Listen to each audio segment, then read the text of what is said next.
लेकिन मैंने जिस वक्त ये हालात पैदा हो रहे थे खान साहब को, ये एक अजीब इत्तेफाक है कि जो 3 आदमी मुज़ाकरात कर रहे थे फ़ौज के साथ इमरान खान की तरफ से, वो तीनों के तीनों ने अपनी जमात बना ली। मुझसे जब मेरा राब्ता, मैंने कहा जी कि मैं भी इसमें कोई अपना कमेटी डालूं, हिस्सा डालूं, क्योंकि मुझसे जब MQM वालों ने बात की और उन्होंने जब बात की तो मुझे अंदाज़ा हो गया कि खेल ख़त्म है और काम ख़त्म होने लगा हमारा। तो मैंने जल्दी से, शेख हूँ, घर किराए के लिए जगह ढूंढने के लिए बंदोबस्त किया। घर तो आपके बड़े हैं वैसे माशाल्लाह। माशाल्लाह। रहने की प्रॉब्लम आपको कहीं नहीं कोई होती? नहीं, हालांकि मैं रहता नहीं हूँ, लेकिन प्रॉब्लम कोई नहीं। पिछले 30 दिनों में इसका बहुत ज़्यादा एहसास हुआ होगा।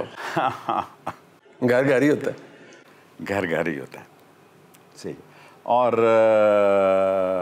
फिर 9 मई के वाक़यात ने एक बड़ा उधम, मैं समझता हूँ कि पाकिस्तान में, मैं पाकिस्तान से शुक्र है मैं बाहर था, और अगर होता भी तो क्या कर लेता। मैं किर्गिस्तान था, वहाँ से आया, तो ये जब वाक़यात हुए तो मैं समझता हूँ कि पाकिस्तान की, मैंने 10 तारीख को इसकी मजम्मत की, लेकिन वो इतनी, मेरा ख्याल है, सुनी नहीं गई। बट वो आगे आ जाते हैं ना, वो 2023 में आ रहे थे। मैं 2022 में इसलिए क्योंकि आप साथ थे ना, और उस वक्त जो हुआ, हुकूमत चली गई इमरान खान साहब की। इमरान खान साहब ने पहले ही शुरू कर दिया था, मीर जाफ़र, मीर सादिक, न्यूट्रल तो जानवर होता है, फिर एक आला ओहदेदार जो है सर्विंग, उनको डर्टी हैरी कहना शुरू कर दिया। आपकी पर्सनल फीलिंग क्या होती थी? मेरी पर्सनल थिंकिंग ये है कि किसी फौजी का, इंसान को, एक सियासतदान को नाम ही नहीं लेना चाहिए। ठीक है, वो आज वो टीवी देखने की पोजीशन में होंगे, सुना है कि मुझे तो पता नहीं था, मैं तो चिल्ले पे था कि उनके पास टीवी की फैसिलिटीज़ भी होंगी। मैं समझता हूँ कि हमारी पाक फ़ौज के ऐसे अदारे हैं कि इनके नाम जो हैं वो न लिए जाएं। और यही वजह देखें कि क्योंकि वो कहते हैं कि 9 मई के वाक़े में भी गैर सियासी लोग मौजूद थे। उनका सबसे बड़ा क्लेम ये है, जो बातचीत बार लोग इल्ज़ाम लगाते हैं कि 9 मई में, मई था ना, 9 मई की तारीख में गैर सियासी लोगों ने भी बड़ा अहम रोल अदा किया। वो देखिए, वो तो DGISPR ने, उन्होंने बाकायदा तौर पर इस पे बताया कि कौन कौन लोग थे। वो तो नाम ले सकते हैं, मैं वैसे कह रहा हूँ कि वो तो अब ओपन सीक्रेट है ना, वो ढकी छुपी बात तो नहीं है। बट मुझे ये बताएं कि ये जो सारा एक होता है ना, माहौल बन रहा था, कुछ भी आपका ताल्लुक था ना, हुकूमत चली गई थी, आपके कुलीग्स थे जिनके साथ आप कैबिनेट भी रही, ये जो माहौल बन रहा था, वो जो एक शहबाज गिल साहब ने एक बीपर दे दिया ARY के ऊपर, ये कौन लोग थे बेसिकली? शहबाज गिल, शीरी मज़ारी साहबा और हमाद साहब और जुल्फी बुखारी, और ये 4-5 लोग करीब थे। लेकिन मैं हर मीटिंग में, अब मैं नंबर बनाने के लिए नहीं काटना चाहता, मैं चिल्ला काट आया हूँ।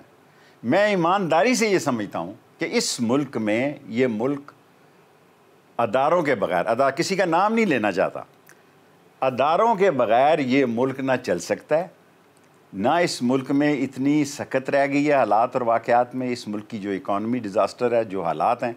सो हमें सियासतदान और अदारों को मिलकर चलना चाहिए, और जब सियासतदान की लड़ाई होती है अदारे से, हमेशा अदारे जीतता है। नहीं, वो बात आपकी तो वो तारीखी तौर पर भी है ना शेख साहब, लेकिन ये जिस तरह आपने कुछ लोगों के नाम लिए, मैं तो सिर्फ उस वाक़े की बात करूँ, वो शहबाज गिल साहब ने वो बीपर दिया था, इसलिए मुझे भी याद है उस बात का।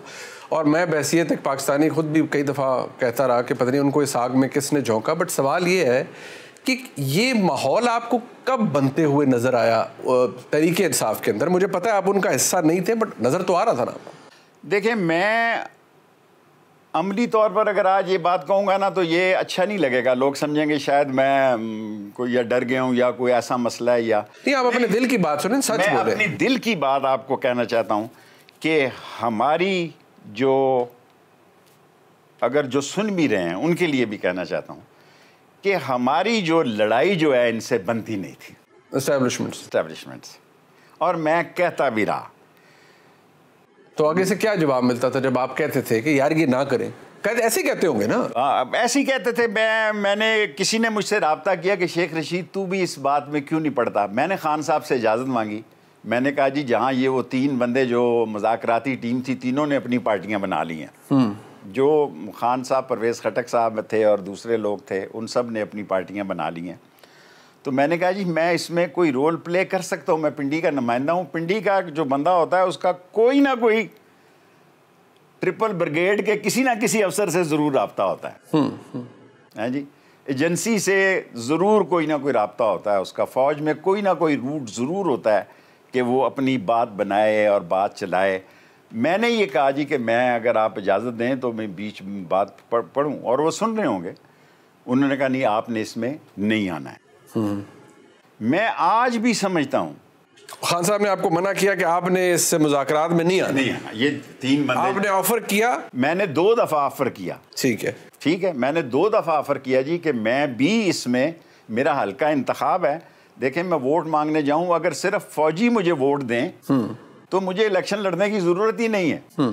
अगर कंटोनमेंट का एरिया ही फौजियों का, जो ट्रिपल ब्रिगेड, वो वोट नहीं डालने जाते तो बड़ी मुश्किल से उनको कहना पड़ता है कि यार वोट पाने जाना है तो अगर वो ही वोट दे तो वो हल्के का फैसला हो जाता है। लेकिन खान साहब ने दोनों दफ़ा मुझे कहा कि आपने इस मुज़ाकरात में कोई हिस्सा नहीं लेना। सो फिर मैं पीछे हो गया। अच्छा, ये सिलसिला चल पड़ा था, मुझे याद है क्योंकि आपका कुछ आपने खुद भी अपनी मीडिया इंटरेक्शन ज़रा लिमिट कर दिया पिछले साल में, और लेकिन आप कुछ कम आते थे, आपने कम ही कर दी। लेकिन आपका ट्विटर हैंडल बड़ा एक्टिव था। इमरान खान 25 जुलाई 2022 के बाई इलेक्शंस जीते, आपने कहा इमरान खान का सिक्का चल रहा है, बाकी सारे हार गए। वो सियासी बात थी, ठीक है, बिल्कुल आपने की। लेकिन ये लॉन्ग मार्च जो थी इमरान खान साहब की, ये क्या खालिस्तन इलेक्शनों के लिए थी या उसका मकसद कुछ और था? देखें, जो लोग अब बातें करते हैं वो तो डिफरेंट बातें करते हैं। देखें ना जी, लोगों ने तो इस बात को काफ़ी आगे पहुंचाया है, लेकिन बेसिकली मैं बड़ी माजरत के साथ ये बात कहना चाहूँगा कि इसके मकासद जो हैं वो काफ़ी ज़्यादा मकासद थे कि लोगों के साथ राब्ते के अलावा भी कई बातें थी जो कि अब शेयर करनी अच्छी भी नहीं है। सो जो लोग शेख रशीद को जानते हैं, जिस तरह मुनीब साहब आपको सारा पाकिस्तान जानता है एज ए एंकर, उनको पता है कि मैं फ़ौज के ख़िलाफ़ नहीं जा सकता। जिस दिन मुझे पहली सज़ा हुई, याह्या खान ने कोर्ट मार्शल किया और 20 करोड़ की सज़ा, आप उस वक्त शायद पैदा नहीं, मैं नहीं पैदा हुई, तो मुझे एयर मार्शल नूर खान ने बच्चा समझ के मेरे 20 करोड़ माफ़ कर दिए। और 1 साल मैंने हरीपुर में एज ए टीचर गुजारी, और शफकात साहब को मैं, लेफ्टिनेंट जनरल शफकात साहब को मैं एज ए कैदी पढ़ाया करता था, कैदी टीचर था मैं उस वक्त, उनको पढ़ाया करता था। और मैं दयानतदारी से ये समझता हूँ कि हमारे मसले इतने उलझ गए हैं कि इनको सुलझाना चाहिए। एक ब्रेक शामिल करते हैं। ये प्रोग्राम में शेख रशीद अहमद साहब हमारे साथ हैं, हमारे साथ।